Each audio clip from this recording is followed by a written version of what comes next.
We all have that platinum trophy that we love to show off and wear with pride, being for its difficulty to obtain or its ultra rareness, though those two usually go hand in hand.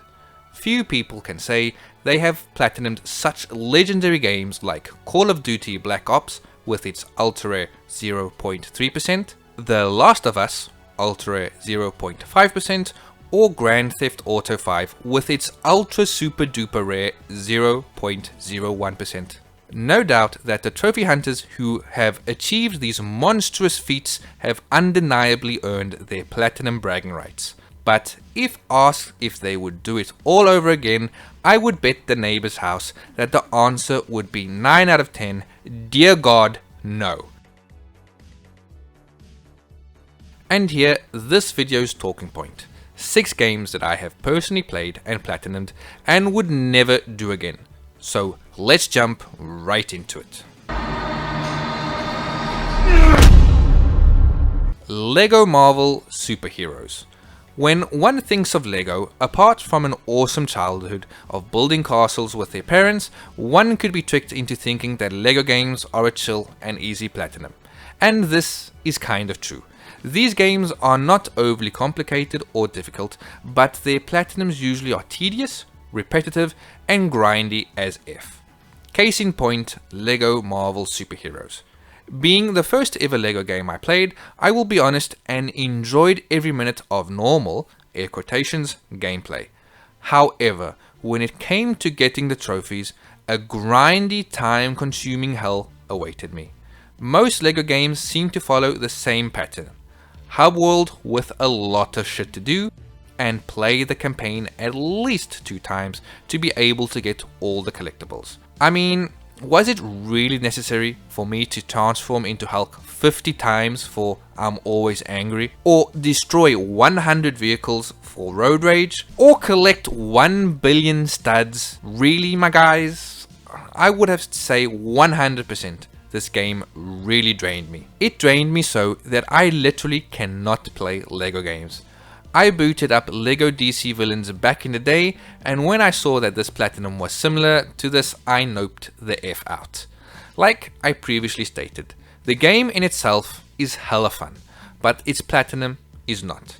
Glad I played it and achieved the trophy, but I wouldn't touch this one again with a 20-foot pole made out of Lego. 5 out of 10 for this platinum. Immortal's Fenyx Rising. Oh, Ubisoft, how I hate you and your games.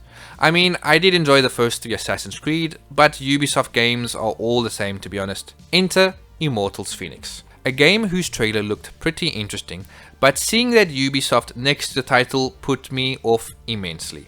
However, when the reviews for the game started to drop, it got nothing but praise. So after watching SkillUp's review, I decided to give it a go. I mean, what could possibly go wrong? Now, as much as I hate Ubisoft games, I'm going to give it to you straight. This game is pretty awesome. Think Zelda, but for the PlayStation. Colorful. Awesome locations that are vastly different from each other, interesting story, and an overall joy to play. If you're just playing the game. But I wasn't just playing the game, was I? I was going for that juicy, very rare 5.6% platinum. And dear God, prepare your anus for a tedious grindfest. Another game that requires you to 100% everything, and dear Mary Jesus, there is a lot to do. In true Ubi fashion, you will have to climb to the top of a tower, get your binoculars out, and scan the landscape to find chests, dungeons, side quests, and or puzzles, etc.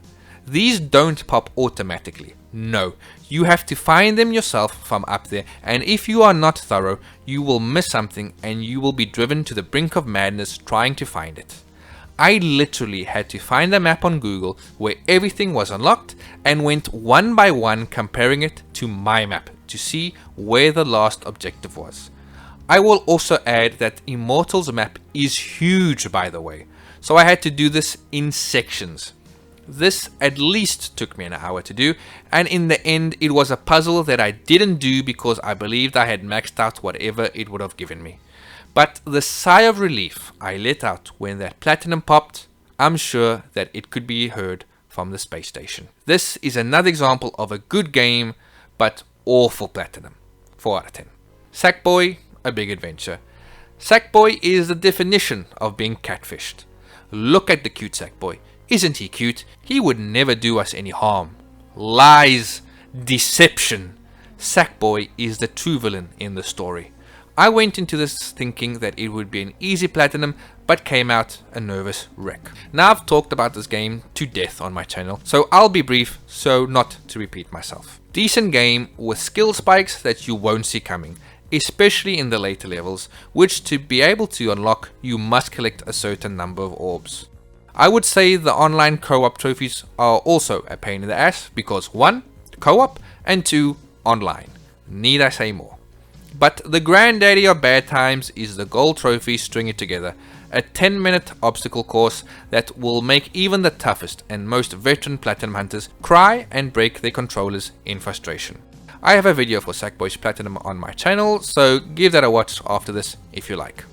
Enjoying this video so far? It would be really awesome if you could hit that subscriber button over there, as this helps the channel to grow. Also hit that like button, share the video, and drop a comment on what your worst platinum experience is. I also have a Patreon if you would like to give that little extra support to the channel. All interaction is greatly appreciated. Plants vs Zombies Battle for the Neighbourhood. When Plants vs Zombies became the free game for the month on PS Plus, I was genuinely excited.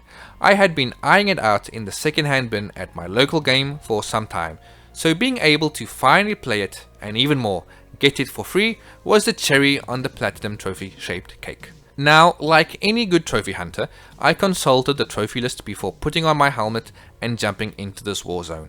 Nothing too complicated except for one little golden trophy: time to seriously go outside. This trophy asks you to promote 20 characters to the rank of master. May the grind commence. Just to let you know, this trophy alone took me a month to get. It is tedious as hell, and I don't know how I came out of this without sustaining brain damage. Luckily, there is some cheese to this trophy. For the zombies, there is a glitch you can do in the hub world with the 80s action hero zombie, where you can make him hover above the ground indefinitely. You will need a second controller for this. Select the zombie you wish to level up, and then with the second controller, select 80s action hero. You then fly him over to the dance floor game and he will farm XP for both of you. This is perfect for when you want to be AFK. Plants is more hands-on. Load a custom game in on easy, make sure that the only zombies you fight against are snipers, and then grind away.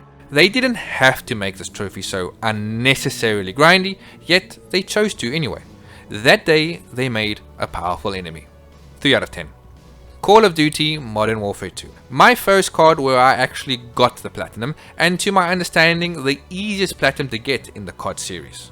This game, however, did throw a few screws in my blender, and that came in the way of the veteran difficulty run. Again, not as bad as other veteran runs for previous games. Here the enemies at least don't spam you with grenades every 3 seconds.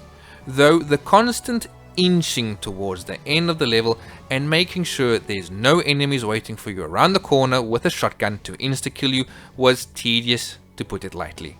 And even when you knew an enemy was about to jump out and started pre-firing, he would still insta-unalive you. This would not be the last time the words "Oh my god, what bullshit is this?" would be uttered.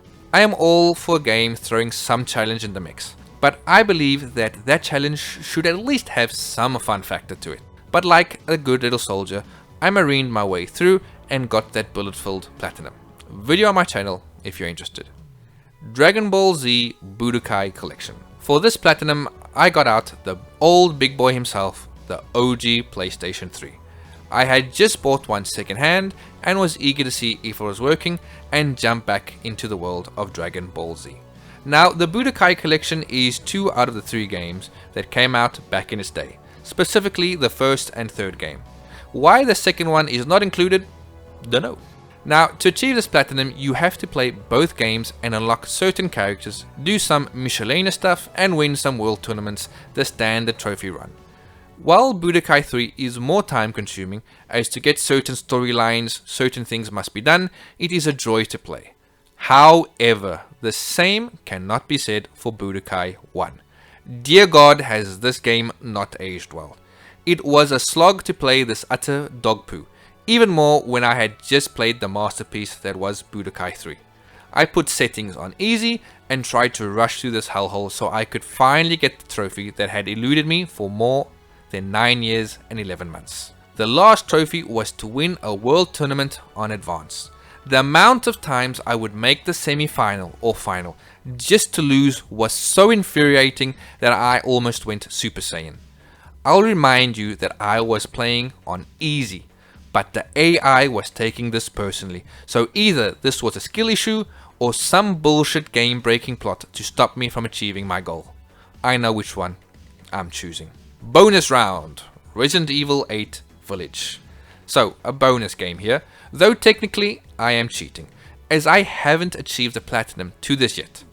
I recently started playing Resident Evil 8 Village, and I have collected all trophies except for 2, the last 2 being in Mercenaries mode. Combo King is to get a combo of at least 30, and Legendary Cowboys is to achieve S rank on all stages. Now, I've only played one stage, but I can tell this is going to take some time and practice, possibly even some blood, sweat and tears. HD Guy, who has the platinum for Village, has told me to prepare my anus as I am about to experience true frustration. Village's platinum has been put on hold for the time being, as I am currently prioritizing Resident Evil 4 and then later Tachia, which is one of the free games on PS Plus. So time will tell if this one should make the list of games I would never platinum again.